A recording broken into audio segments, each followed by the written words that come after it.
Tuhan firman-Mu ajaib, kekal meski gunung menghilang. Tiada huruf yang gagal, tak terpatahkan sia-sia. Hidup seperti-Mu ya Allah, lebih dari emas. Aku bersaksi kitab-Mu, kitab yang suci. Mendengarkan firman-Mu, hibur hati yang luka. Terangilah langkahku kemanapun ku pergi. Biarkanlah firman-Mu berkuasa atasku. Ubahkanku, bebaskanku, ku mau menyenangkan-Mu. Tuhan firman-Mu ajaib, kekal meski gunungnya. Ubah dan bebaskan aku, mau menyenangkan-Mu. Salam jumpa para pemirsa terkasih, saya menyambut Anda sekalian dimanapun Anda berada dalam episode yang terbaru program studi harian kita Semua Kitab Suci, di mana kami menyajikan sebuah pembelajaran yang komprehensif tentang semua kitab dalam Alkitab. Dalam pelajaran ini kita telah mencapai Injil Lukas pasal pertama. Di episode sebelumnya kita memberikan pengantar tentang Injil tersebut, dan kita tahu siapa penulisnya, kapan kitab itu ditulis, dan bagian-bagian dari Injil itu. Dan episode sebelumnya dapat Anda saksikan di semuakitabsuci.com. Hari ini dengan kasih karunia Tuhan kita akan mulai mempelajari pasal 1 dan khususnya ayat 1 sampai yang ke-25. Silakan siapkan Alkitab Anda dan ikuti pelajaran ini bersama kami. Untuk memulai izinkan saya untuk menyambut tamu kehormatan yang telah hadir di studio, hamba Tuhan Yosef Riyad. Selamat datang Saudara Yosef. Terima kasih Saudara. Sebuah kehormatan. Tuhan berkati Anda. Juga pemirsa yang telah hadir di studio, selamat datang. Saudara Yosef, izinkan saya membaca beberapa ayat dari pasal 1 dan kemudian kembali untuk bertanya. Tentu. Theophilus yang mulia, banyak orang telah berusaha menyusun suatu berita tentang peristiwa-peristiwa yang telah terjadi di antara kita, seperti yang disampaikan kepada kita oleh mereka yang dari semula adalah saksi mata dan pelayan firman. Karena itu setelah aku menyelidiki segala peristiwa itu dengan seksama dari asal mulanya, aku mengambil keputusan untuk membukukannya dengan teratur bagimu supaya engkau dapat mengetahui bahwa segala sesuatu yang diajarkan kepadamu sungguh benar. Sebelum membaca sisa pasal ini, baris pembuka ini memberi kita petunjuk tentang sifat Injil ini. Bisakah Anda memberitahu saya tentang hal tersebut dalam satu kalimat sebelum kita melanjutkan ayat berikutnya? Ini tentang sebuah kisah yang paling indah, yang tidak memiliki kesalahan ataupun mitos, karena aku menyelidiki segala peristiwa dengan seksama dari asal mulanya. Seperti yang disampaikan kepada kita oleh mereka yang dari semula adalah saksi mata dan pelayan firman. Ya. Namun susun di sini dengan cara literer seperti yang disebutkan, membukukannya dengan teratur. Baik, terima kasih. Diketahui bahwa Lukas adalah seorang sejarawan hebat dan semua yang dia tulis dalam sejarah Benar. dapat diandalkan 100%. Tepat. Dalam ayat 5, pada zaman Herodes, Raja Yudea, adalah seorang imam yang bernama Zakaria dari rombongan Abia. Istrinya juga berasal dari keturunan Harun, namanya Elisabet. Keduanya adalah benar di hadapan Allah dan hidup menurut segala perintah dan ketetapan Tuhan dengan tidak bercacat. Tetapi mereka tidak mempunyai anak, sebab Elisabet mandul, dan keduanya telah lanjut umurnya. Dalam pengantar episode sebelumnya, kita mengatakan bahwa pencatatan memiliki aturan dan regulasi. Dan menulis kisah memiliki aturan, salah satunya adalah menyebutkan waktu, nama penguasa, tempat secara geografi, kejadian, dan nama. Di sini, ia memulai pasal dengan menyebutkan nama Raja Yudea. Pada zaman Herodes, Raja Yudea. Mohon beri gambaran tentang raja itu. Apa sifatnya? Apa dia jahat atau benar? Apakah dia termasuk orang Israel atau bukan?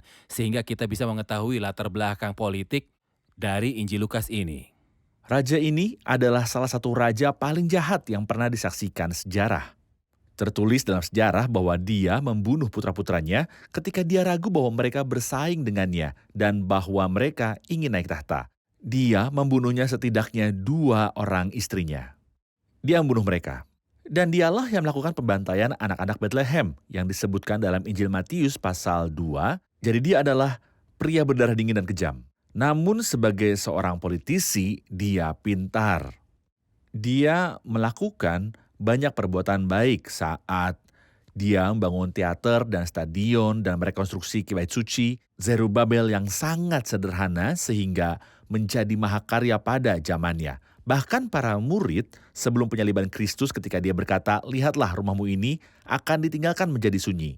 Mereka menunjukkan kepadanya bangunan bait suci dan itu dihiasi dengan batu dan karya agung. Dikatakan bahwa mereka yang tidak memiliki kesempatan untuk melihat kuil Herodes pada waktunya rindu melihat karya nyata. Jadi dari aspek itu, dia adalah orang yang baik, penguasa, tapi dia kejam dan berdarah dingin. Di hari-hari ini, Kristus lahir dan dia menyaksikan perilaku jahatnya karena dia ingin membunuh bayi Yesus. Tapi pasti seperti yang tertulis dalam kitab Yesaya 49 dalam naungan tangannya. Yesus disembunyikan sampai titik balik kejadian penyaliban. Dalam pengantar Injil ini Anda mengatakan bahwa Lukas menulis dengan cara sastra tertentu. Jadi dia menampilkan Ya. warna hitam sebagai latar belakang putih Ya, dan dia memperlihatkan orang Farisi dan pemungut cukai dan seterusnya. ya, Ketika dia berbicara tentang Herodes yang jahat dan kejam, dia memberikan contoh yang baik setelah itu yaitu Zakaria dan Elisabet. Dan ini adalah pasangan pertama yang kita jumpai dalam pasal ini dan Injil ini. Mohon beri saya gambaran umum tentang Zakaria dan Elisabet dan apa yang Alkitab katakan. tak diragukan lagi Zakaria dan Elisabet adalah orang-orang tersisa pada zaman mereka. Dan ketika kita membaca bagian paling akhir dari perjanjian lama, nubuat Maleaki, kita baca tentang orang tersisa yang masih ada. Beginilah berbicara satu sama lain orang yang takut akan Tuhan. Tuhan memperhatikan dan mendengarnya. Dan seseorang pernah berkata bahwa pada zaman Kristus ada 7 orang. Pada zaman Elia ada 7.000 orang. Tetapi ketika Kristus lahir ada 7 orang yang saleh. Ketujuh orang itu adalah Zakaria, Elisabet, Yohanes Pembaptis, putra mereka, lalu Yusuf dan Maria. Tunangannya yang adalah perawan Maria. Kemudian Simeon yang saleh dan Ana sang nabiah. Jadi ketujuh orang ini disebutkan namanya dalam Lukas pasal 1 dan Lukas pasal 2. Dan ini menunjukkan pada kita bahwa meskipun kejahatan menyebar, tapi ada orang-orang tersisa yang masih ada menjadi milik Tuhan. Hari-hari kita tidak lebih baik, tapi ada orang yang taat dan saleh. Saya yakin bahwa ada orang saleh yang mungkin tidak kita duga ada. Baik, jadi karena ini adalah pelajaran Alkitab, kita perlu menjelaskan beberapa firman kepada pemirsa ketika ada tertulis tentang Zakaria bahwa dia adalah seorang imam dari rombongan Abiyah. Apa maksudnya? Apa itu rombongan Abiyah? Dalam 1 Tawarikh 24, kita tahu bahwa pada zaman Daud, ia membagi para imam menjadi 24 rombongan. Ada terlalu banyak imam. Dan tentu saja pada zaman Zakaria jumlah mereka semakin banyak. Jadi tidak ada tempat untuk semua imam ini. Sehingga Daud membagi mereka menjadi 24 rombongan. Sehingga setiap rombongan akan melayani selama 2 minggu dalam setahun atau setengah bulan. Dan kemudian mereka akan pergi dan rombongan lain akan datang. Pembagian Abiyah adalah yang ke-8 dari 24 rombongan. Dan dari situ kita dapat menyimpulkan kapan nubuat tentang kelahiran Yohanes itu terjadi. Kapan Yohanes lahir? Setelah 6 bulan kita dapat menyimpulkan kapan Kristus lahir. Jadi kita harus tahu bahwa Zakaria termasuk dalam rombongan Abiyah. Dan inilah pencatatan yang kita ketahui. Menentukan waktu, tempat, dan tokoh. Ini historiografi, menulis Tepat. sejarah. Tepat. Alkitab mengatakan tentang Zakaria dan Elisabet bahwa keduanya adalah benar di hadapan Allah. Anda mengatakan bahwa mereka adalah orang tersisa yang masih ada. Ya. Keduanya adalah benar di hadapan Allah dan hidup menurut segala perintah dan ketetapan Tuhan dengan tidak bercacat. Ini kesaksian. Ketika dikatakan tentang beberapa orang bahwa keduanya benar di hadapan Allah, bukan di beberapa perintah-perintah Tuhan. Mereka tidak memilih beberapa dari perintah Tuhan, tetapi dalam segala perintah Tuhan. Bagaimana kesaksiannya? Saya ingin menarik perhatian pada 2 hal. Yang pertama adalah yang Anda rujuk di ayat 6. Mereka berdua, suami dan istri, imam dan istrinya. Keduanya benar di hadapan Tuhan. Jadi, seseorang mungkin tampak benar di hadapan Anda dan Anda tidak dapat menemukan kesalahan apapun. Tapi di hadapan Tuhan, saya tidak pernah berani mengatakan bahwa saya benar di hadapan Tuhan, kecuali karena kasih karunia dan karya Kristus bagi saya. Tapi di sini, keduanya adalah benar di hadapan Allah. Ketika kita pergi ke ayat 8, pada suatu kali waktu tiba giliran rombongannya Zakaria melakukan tugas keimaman di hadapan Tuhan. Sekali lagi di hadapan. Di hadapan Tuhan, jadi dia hidup dan melayani di hadapan Tuhan. Dan ini adalah hal yang luar biasa indah. Bahwa saya hidup di hadapan Tuhan dan ketika saya melayani di hadapan Tuhan. Ini mengingatkan kita pada apa yang biasa Elia katakan dan Elisa setelah dia, demi Tuhan semesta alam yang hidup. Yang kulayani. Ini adalah hal pertama. Adapun hal yang kedua, meskipun keduanya benar, mereka ingin punya anak tapi Tuhan tidak memberikannya. Ini bagaimana Tuhan memperlakukan mereka. Urusan Tuhan, dan dia melakukannya untuk kebaikan mereka sendiri karena dilahirkan oleh perempuan yang tidak pernah tampil seorang yang lebih besar. Baik, kita rehat sejenak dan kembali untuk menjawab pertanyaan hadirin.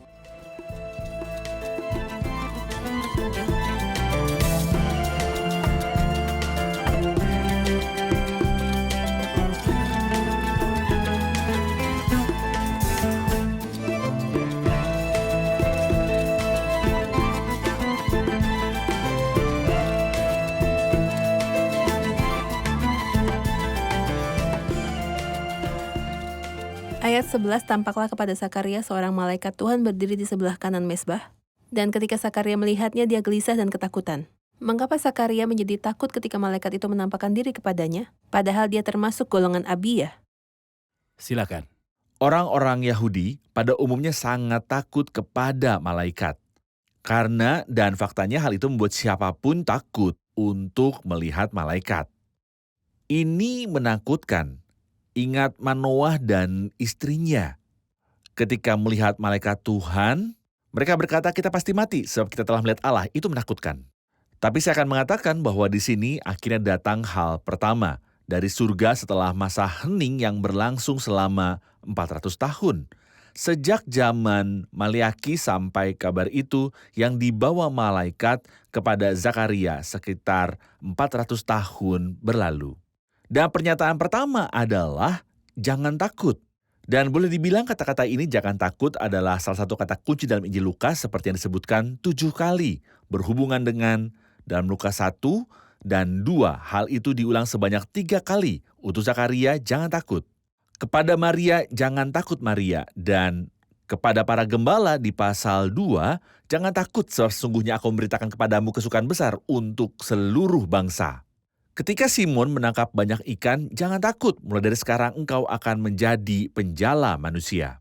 Jadi terima kasih Tuhan untuk kata-kata penguatnya yang turun dari surga kepada orang-orang miskin dan sengsara di muka bumi. Terima kasih, saya akan membaca beberapa ayat lainnya Silakan. tentang kata-kata malaikat kepada Zakaria. Kemudian saya akan bertanya. Ayat 11, atau kita akan mulai dari ayat 8. Tentu. Pada suatu kali waktu tiba giliran rombongannya, Zakaria melakukan tugas keimanan di hadapan Tuhan. Sebab ketika diundi sebagaimana lazimnya untuk menentukan imam yang bertugas, dialah yang ditunjuk untuk masuk ke dalam bait suci dan membakar ukupan di situ. Sementara itu seluruh umat berkumpul di luar dan sembahyang. Waktu itu adalah waktu pembakaran ukupan. Maka tampaklah kepada Zakaria seorang malaikat Tuhan berdiri di sebelah kanan mezbah pembakaran ukupan. Melihat hal itu, ia terkejut dan menjadi takut. Tetapi malaikat itu berkata kepadanya, "Jangan takut, hai Zakaria.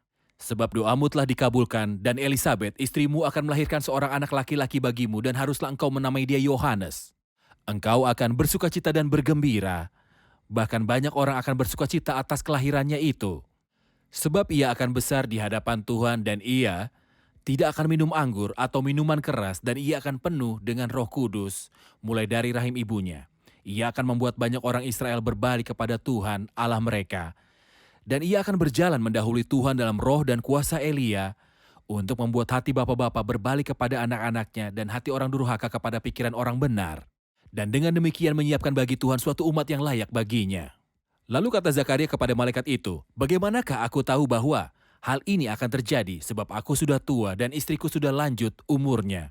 Jawab malaikat itu kepadanya, "Akulah Gabriel yang melayani Allah dan aku telah diutus untuk berbicara dengan engkau dan untuk menyiapkan kabar baik ini kepadamu. Sesungguhnya engkau akan menjadi bisu dan tidak dapat berkata-kata sampai kepada hari di mana semuanya ini terjadi. Karena engkau tidak percaya akan perkataanku yang akan nyata kebenarannya pada waktunya." Ayat-ayat ini memiliki beberapa gagasan. Apa yang dikatakan di sini tentang Yohanes, mengenai orangnya, dan apa yang dikatakan tentang pelayanannya. Apa yang dikatakan di sini tentang Yohanes dan pelayanannya? Adapun karakter Yohanes Pembaptis, sebenarnya dikatakan di sini bahwa dia akan menjadi hebat. Mengapa? Bahkan Kristus berkata tentang dia bahwa dia adalah yang terbesar di antara mereka yang lahir dari wanita. Karena dia telah datang sebelum Kristus untuk mempersiapkan jalan di hadapan Kristus. Tidak hanya itu, tetapi juga dia adalah seorang nazir. Salah satu dari 3 orang nazir dalam kitab suci. Kita membaca tentang Simson, orang nazir. Dan Samuel yang juga seorang nazir. Dan Yohanes Pembaptis di sini juga seorang nazir. Dan poin ketiga adalah bahwa Yohanes berbeda karena ia akan penuh dengan Roh Kudus mulai dari rahim ibunya. Faktanya kita tidak membaca hal yang sama tentang orang lain yang dipenuhi Roh Kudus dari rahim ibunya selain Yohanes Pembaptis. Dan kita mungkin mengingat orang-orang jahat dari generasi itu dari Yohanes dan Kristus. Dan bagaimana mereka mengatakan bahwa Yohanes Pembaptis adalah iblis. Seorang pria yang dipenuhi Roh Kudus, mereka menuduhnya sebagai iblis. Dan mengatakan bahwa Kristus. Mereka berkata tentang Kristus, bahwa ia mengusir setan dengan kuasa Beelzebul, penghulu setan. Tetapi Kristus makan dan minum. Jadi mereka katakan bahwa dia adalah seorang pelahap dan peminum. Pembaptis tidak makan atau minum, jadi mereka mengatakan bahwa dia adalah iblis.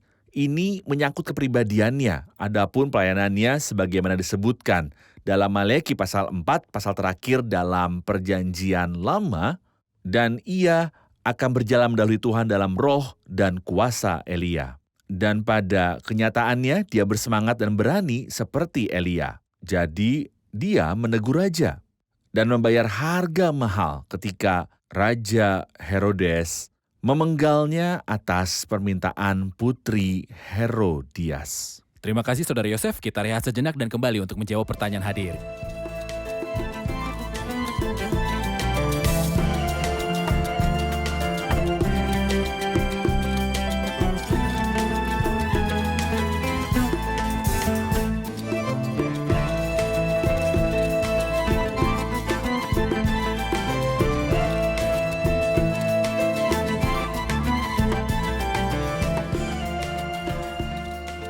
Dalam ayat 20, sesungguhnya engkau akan menjadi bisu dan tidak dapat berkata-kata.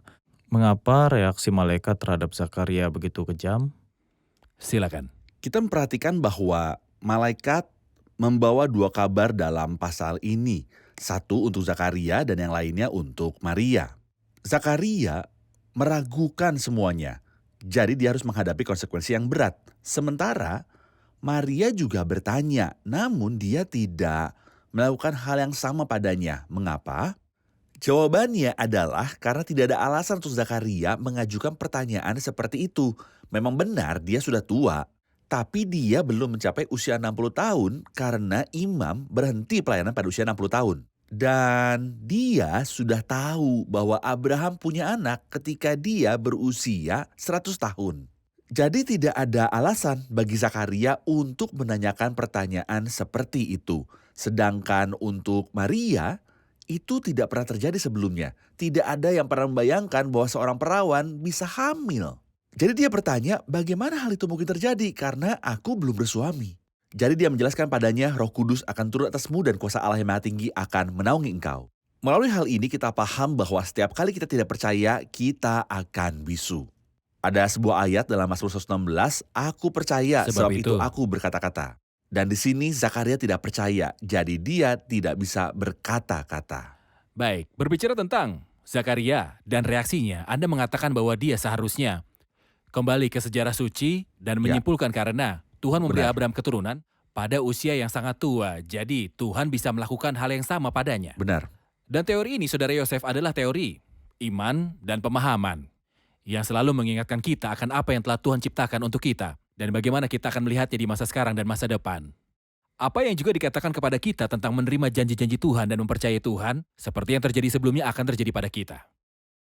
Sebuah lagu lama yang mengatakan, kami mengingat kebaikan Anda terhadapku karena itu akan terjadi kembali. Itu supaya kita teguh, berpegang pada pengharapan oleh ketekunan dan pengharapan dari kitab suci. Maksud saya, ketika saya tahu apa yang Tuhan bisa lakukan terhadap nenek moyang kita, di masa lalu apakah kekuatan Tuhan semakin berkurang? Mengapa dia menulis itu? Agar kita punya harapan sebab segala sesuatu yang ditulis dahulu telah ditulis untuk menjadi pelajaran bagi kita. Kita harus memperhatikan dan berhati-hati bahwa kita bertanggung jawab di hadapan Tuhan untuk pengetahuan kumulatif. Baik, saya memiliki pandangan kontemplatif tentang itu bukan interpretasi. Ya? Orang-orang berdiri di luar, berdoa, dan mereka memiliki seorang imam dalam bait. Ya. Imam itu lemah. Bukan hanya lemah, tetapi dia masuk dengan lemah dan keluar dengan lebih lemah. Dia keluar dengan tidak dapat berbicara dengan mereka. Orang-orang memiliki imam yang lemah. Kita juga memiliki seorang di tempat suci. Bagaimana rupa dia? Karena itu ia sanggup juga menyelamatkan dengan sempurna semua orang yang oleh dia datang kepada Allah sebab ia hidup senantiasa untuk menjadi pengantara mereka. Dikatakan tentang imam besar terbesar yaitu Kristus, dan kita tidak memiliki atau mengakui imam besar selain Tuhan Yesus Kristus yang akan menjadi imam besar selama-lamanya. Tuhan Yesus Kristus yang akan menjadi imam besar selama-lamanya, sesuai urutan Melkisedek.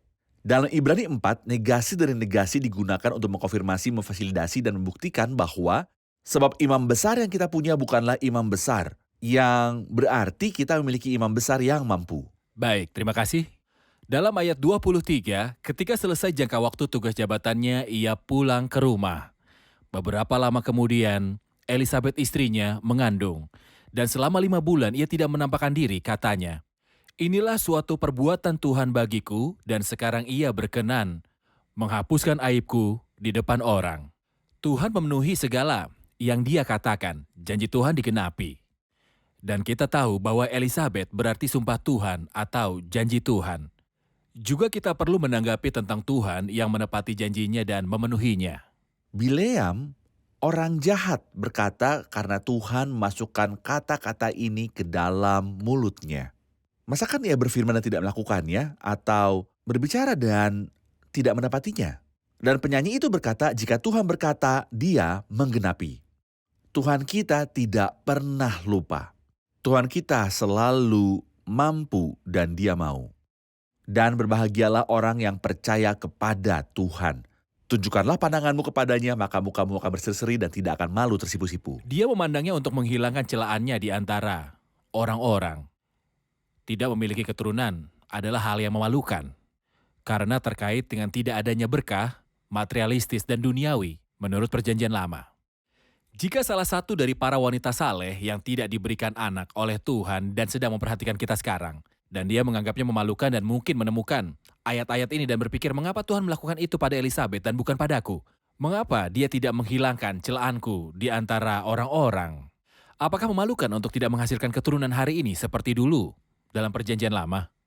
Pertama-tama, mari kita pahami mengapa wanita Yahudi khususnya menginginkan anak dan terutama laki-laki.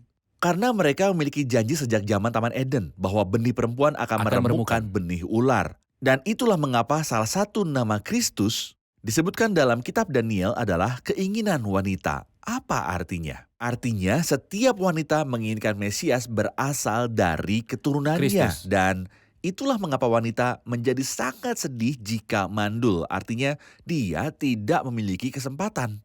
Tapi sekarang Kristus telah datang. Dan selama ia datang, janji telah terpenuhi.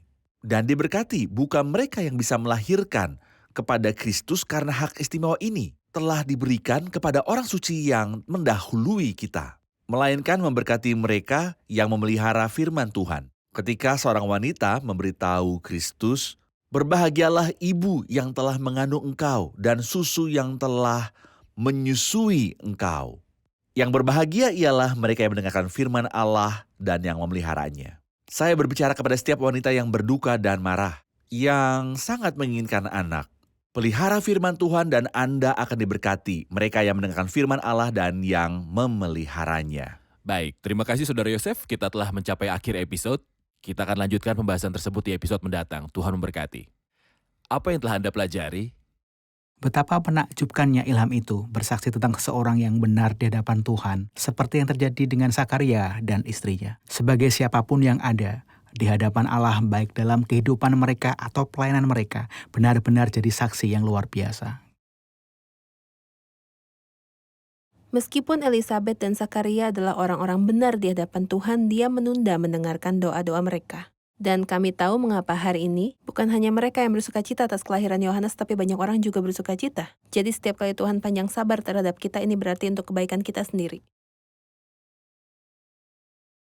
Kami telah belajar bahwa setelah 400 tahun keheningan inspirasi, ucapan pertama yang datang dari surga adalah jangan takut.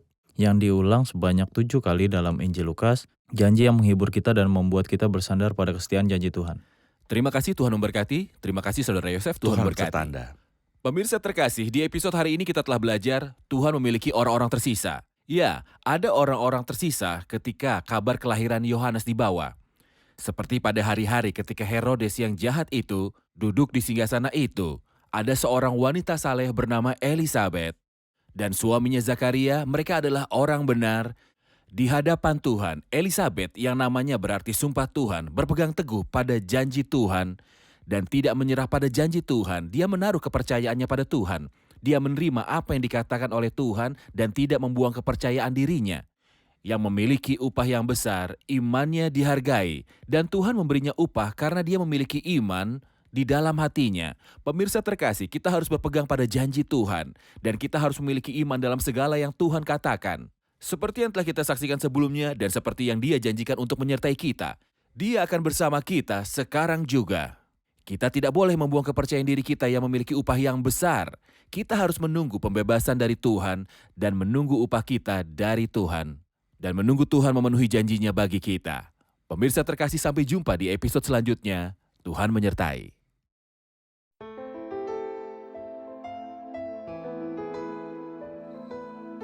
Tuhan firman-Mu ajaib, kekal meski gunung menghilang.